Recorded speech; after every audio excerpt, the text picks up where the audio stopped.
Yakuza 0, a bombastic action-adventure game that cannot be ignored. It is content-rich, lovably funny, with a thrilling drama underpinning the story. With all this in mind, is the Platinum Trophy worth it? Let's find out. Hello there guys, this is gonna be a big one.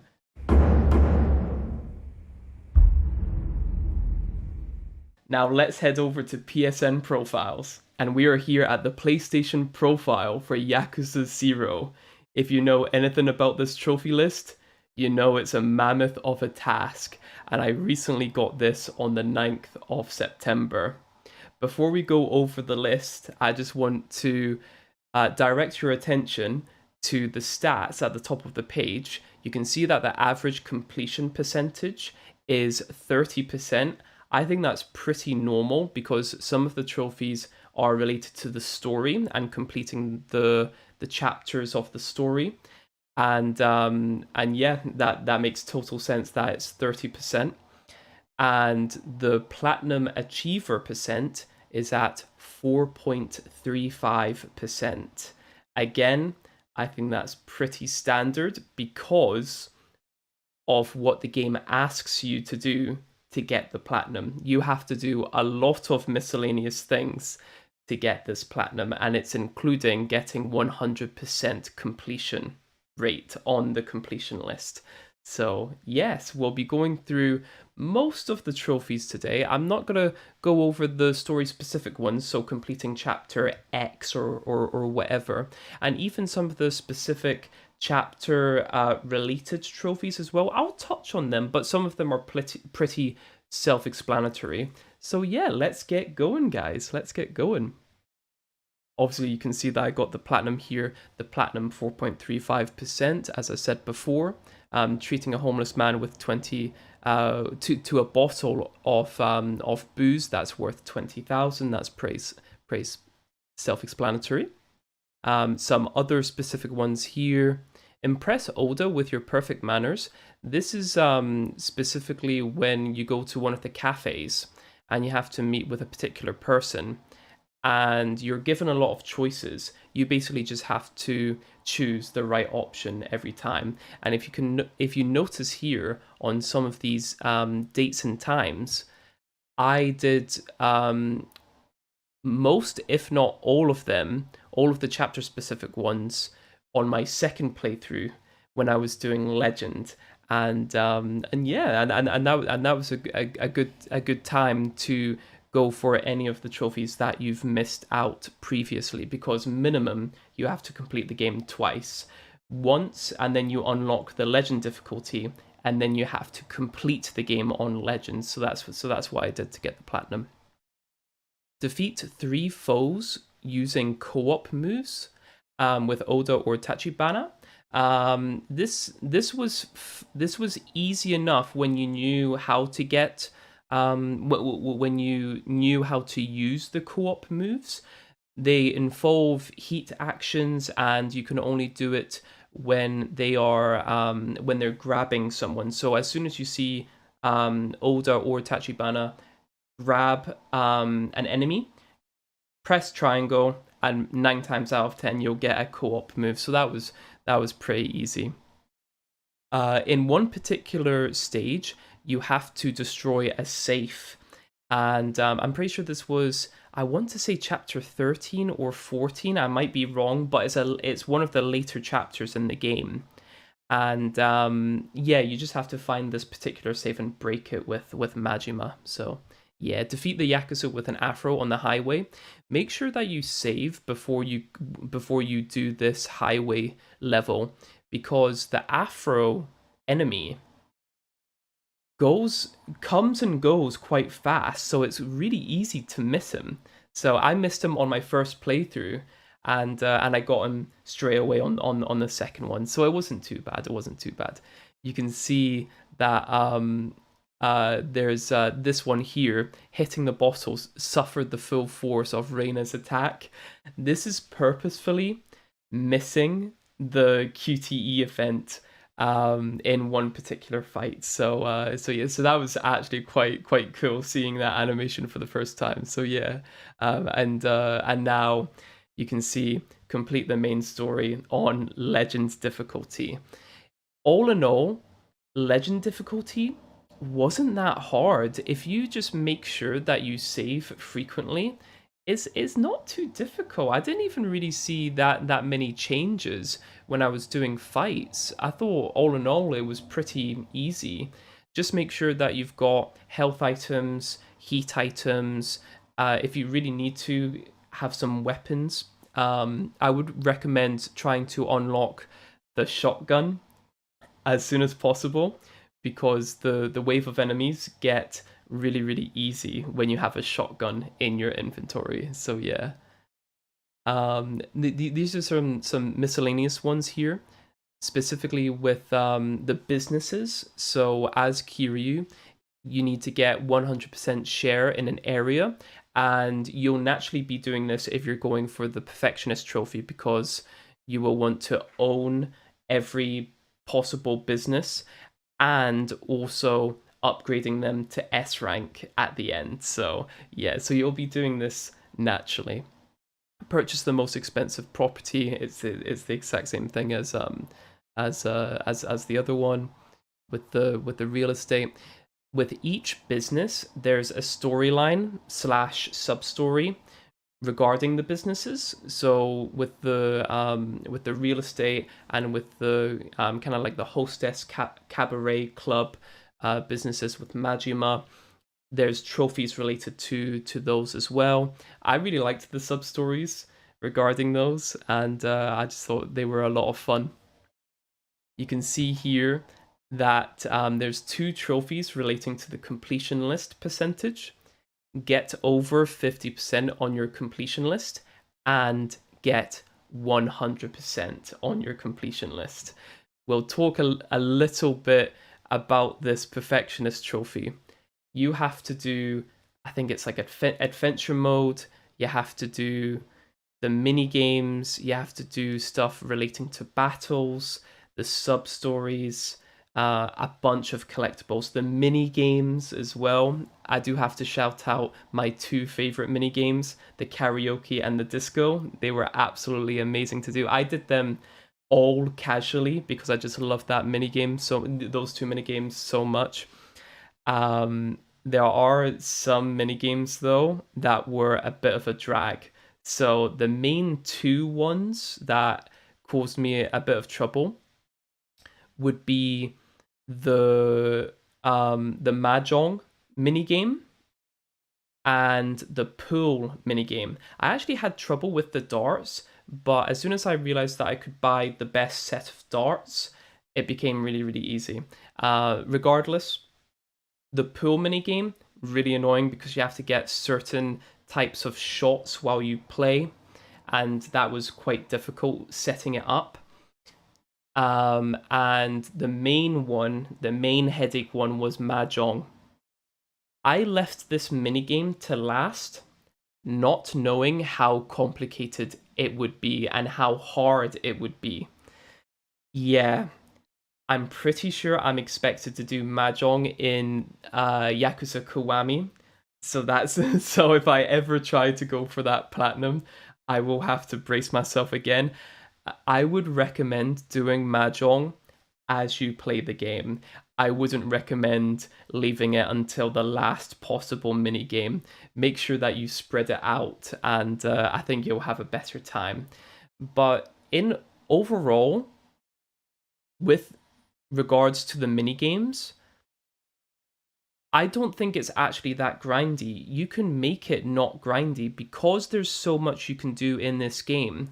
Whenever you feel bored with a particular minigame, you can just jump to another one. So if you were getting bored with darts, you can go fishing. And if you're getting bored of fishing, you can do karaoke. And there's so many minigames that you can do. You know, you can do poker, you can do roulette, blackjack. There is so much that you can do. I don't think that you would get bored if you were just jumping between the mini games. Again, that might be a little bit more time consuming, but I think it's worth it because I believe you wouldn't feel the grind if you were doing that on top of the sub stories, on top of the mainline story. and maybe battling people on the street. Yeah, honestly, I think this game is actually great for completion. You get regarding the completion list. The completion list naturally lists every possible thing that you can do basically in the game. So, and it tracks as well. So it's that you will never get a headache on whether or not you've done this particular thing or not. The game registers it and tracks it throughout your entire playthrough. So it was really cool to do. I just wish that I didn't have the Mahjong trophy related stuff. Sorry, the completion stuff. I wish I didn't leave it until the last possible thing. But yeah, another shout out for a particularly bad minigame. I hated the cat fights. I really don't like that. That's probably my least favorite actually. It's either going to be the cat fights or Mahjong. But because I know how to play Mahjong, I think that'll be easier in the future. But the cat fights, I hated the cat fights, man. It was fun for maybe like the first maybe 20 minutes, half an hour, just seeing all of the possible animations, and like the finishers. But other than that, nah, it's not great. And you're expected. Later on, there's a trophy where you have to win 10 tournaments with 3 rounds. Yeah, so that wasn't fun. That was really grindy because it's just so RNG. We've got some sub-story related ones here. Complete 10 sub-stories, complete 40, and complete all sub-stories. Spend 1 billion yen. You will naturally be doing this. You get a bunch of money throughout the game, especially if you're focusing on the businesses. And there's a particular method as Kiryu to get a lot of money through Mr Shakedown. So that's a really easy one. Throw away money on the street. You will naturally do this when you get the ability, so that's fine. Pick up a telephone card. This is just a collectible throughout the game, and you're expected to collect every single one for the completion.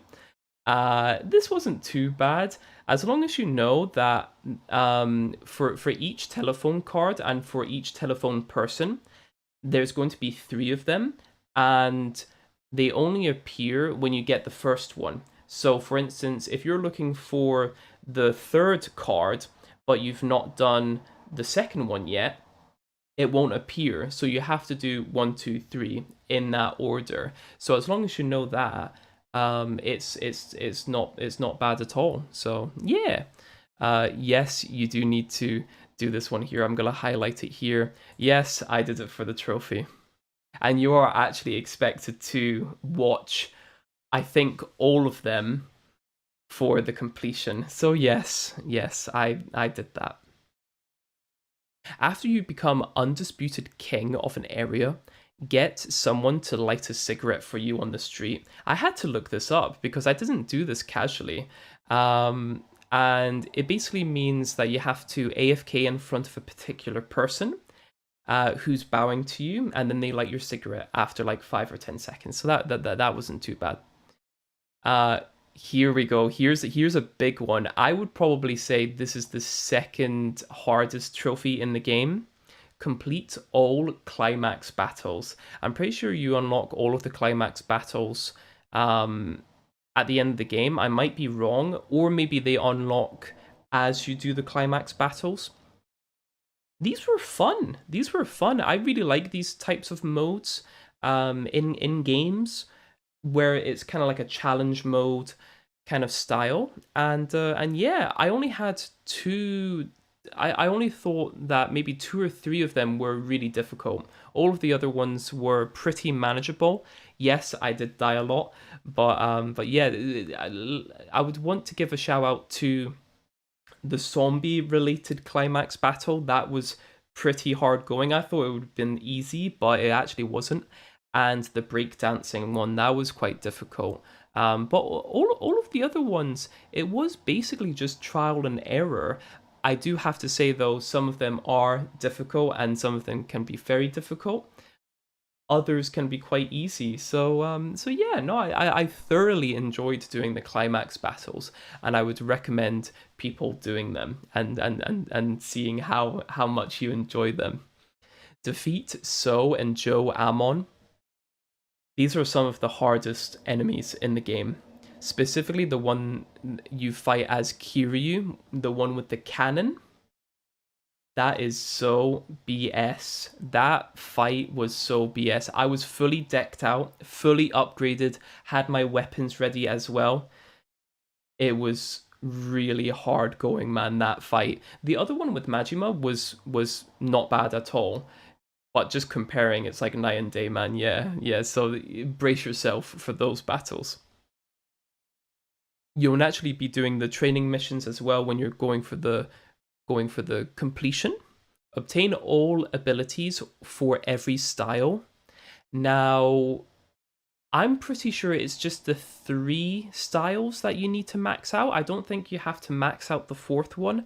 I might be wrong, so just bear that in mind. But yeah, that was pretty doable because I had so much money at the end of the game, so I naturally did that. Let's see. Defeat Mr Shakedown for the first time. Yeah, I felt so fulfilled when I finally bet him for the first time. Yeah, just because he's such a hard enemy at the beginning of the game, and just knowing that he can be beat, that it was really satisfying, really cool. Obtain all equipment parts. This was really grindy, man. I would recommend opening a guide for the Dragon and Tiger section of the game. You are expected to get a lot of different weapons, a lot of different gear as well. I would say just get a guide up and just make sure that you have a lot of money in the bank. The parts, the parts is fine because if you scroll over to a particular tab on your menu, you can actually see which parts you're missing. So if you open a guide and see which ones you're missing, it's totally doable. Maybe some luck here and there, but it was doable. So yeah, so don't be deterred for that. Defeat 30 or more opponents in endless route. This was, you can make this really easy. You can make this stupidly easy if you have weapons and if you pay to play on particular like colosseums and all of that kind of stuff. So yeah, that wasn't too bad. Play every mini game. What a player! What a player! Yeah, you'll naturally be doing this if you're going for the 100%.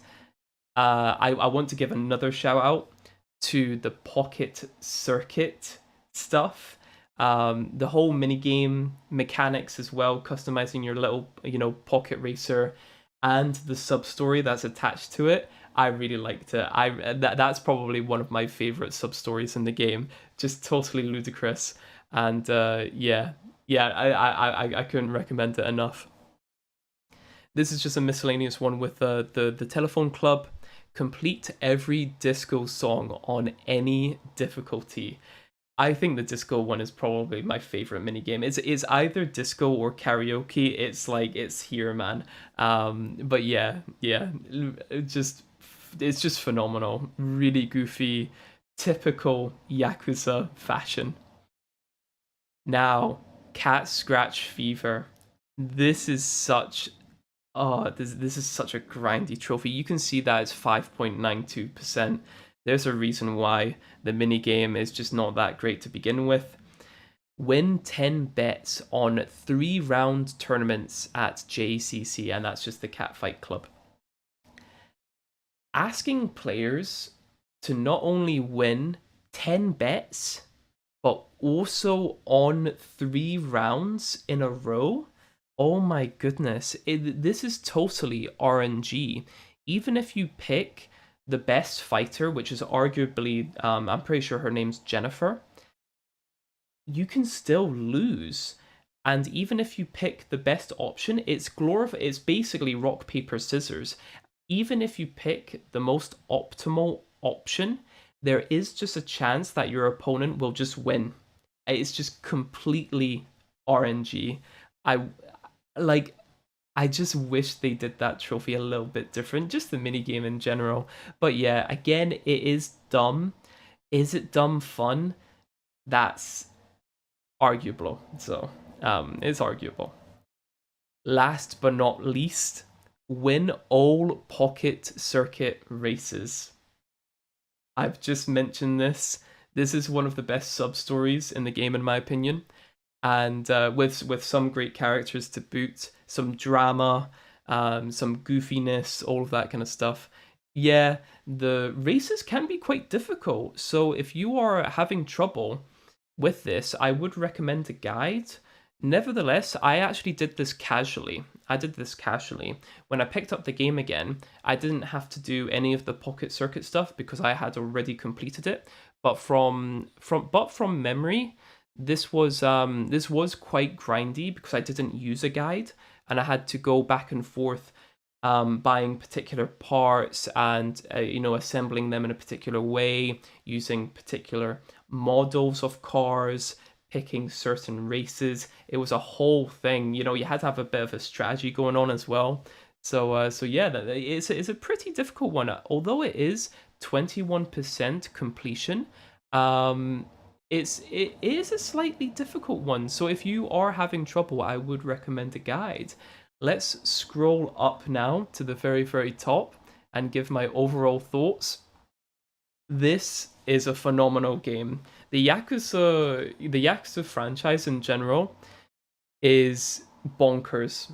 It's very it's got a lot of melodrama and it's a bit kooky at points, but I think that's what makes it great. There's an air of seriousness, but also but it also accompanies it with some wacky shenanigans.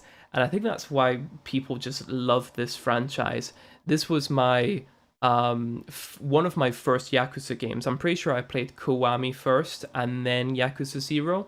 This is definitely my favorite Yakuza. I loved the two characters with Kiryu and Majima. I loved the boss battles, the music, everything just lined up to give me just a great experience. The platinum is difficult. I would agree with the difficulty on the trophy guide. The trophy guide says 7 out of 10. I would agree with that. I would agree with that. Now, how long did it take me to get the platinum? Well, on my 100% playthrough, it took me 170 hours. That was partly because I did it casually. I did a lot of stuff casually and I wasn't actively going for the platinum. When I decided I was going to go for the platinum, yeah, that was when the grindiness kind of started. So yeah, it was 170 hours. Would I agree with the 140 hours? I would probably say so if you are going into the game trying to platinum it, but I wouldn't actually go straight into the platinum. I would say play the game casually, and if you really really like it, then go for the platinum, because it is quite daunting having 100+ hour platinum on your profile. But yeah, I would totally recommend this game for casuals and for completionists. This is one of the games that you won't regret playing and completing. So I hope you guys enjoyed this video. This was a big one for me, and we'll see you in the next one. Bye bye.